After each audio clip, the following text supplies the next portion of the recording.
8h moins le quart, bienvenue si vous nous rejoignez. Vous le savez, l'actualité, c'est la visite du président Emmanuel Macron aux États-Unis. Il a rencontré son homologue américain Donald Trump hier.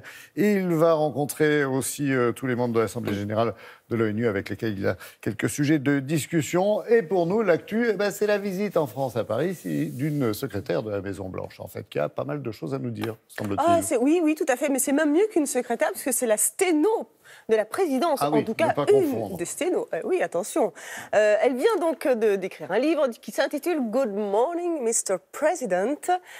Autant vous dire que tout le monde se l'arrache aux États-Unis. L'auteur, ça cartonne.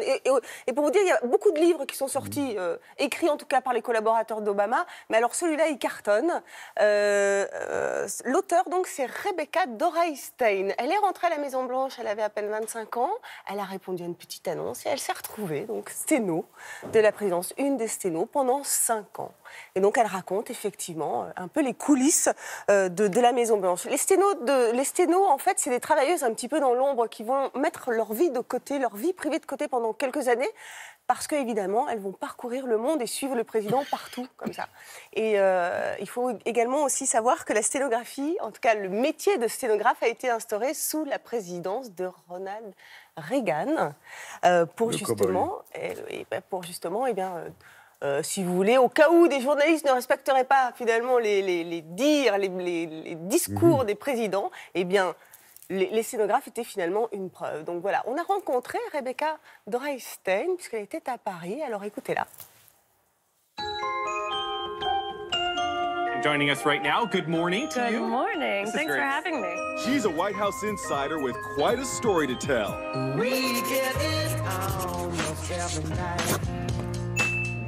Qu'est-ce qu'on ressent la première fois qu'on entre dans le bureau ovale? Ça doit être hyper impressionnant. J'étais très nerveuse. Après tout, c'est le bureau ovale. Et j'ai grandi en le voyant à la télévision. Donc, quand je suis entrée, je me suis dit, surtout, n'éternue pas, ne fais rien. J'étais terrifiée à l'idée de tousser. Et pendant que je tenais mon dictaphone, le président Obama m'a fait un petit signe de la tête, parce que même s'il y a beaucoup de monde à la Maison-Blanche, il avait remarqué qu'il y avait une nouvelle sténographe.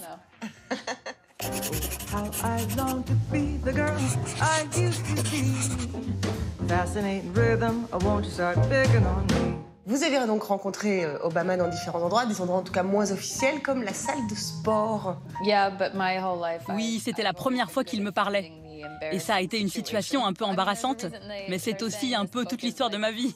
Si certains appellent mon livre Bridget Jones à la Maison-Blanche, c'est qu'il y a une raison.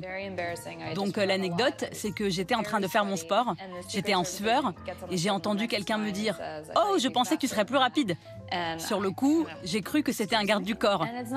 Mais en me retournant, j'ai vu que c'était le président Obama. Il avait un grand sourire qui disait « Je t'ai bien eu !»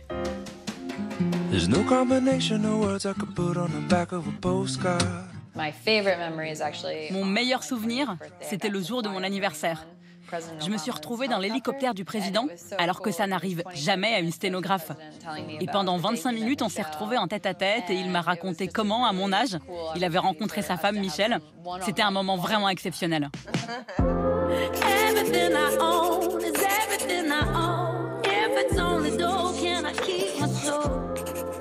Après donc, le départ d'Obama, vous êtes resté donc 2 mois au service de Donald Trump. On imagine quand même que c'était un petit peu différent.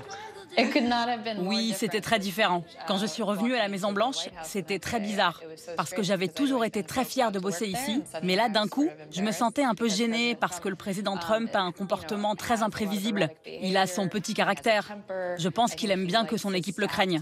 Et donc, un jour, mon agent m'a appelé et m'a dit « C'est bon, on a trouvé un deal pour ton livre, et ils veulent même que tu en écrives un deuxième. » Et alors là, j'ai eu très peur et j'ai dit « Non, je ne veux pas en écrire un deuxième sur Trump. Je ne peux pas rester ici, je vais devenir dingue. » Et elle m'a répondu « Non, tu pourras écrire ce que tu veux. » Et là, je me suis effondrée en larmes. Ça a toujours été mon rêve, depuis toute petite.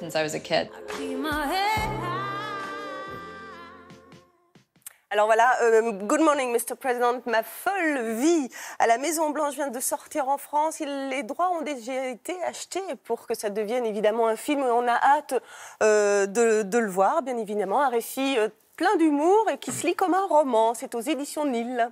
Merci Marie.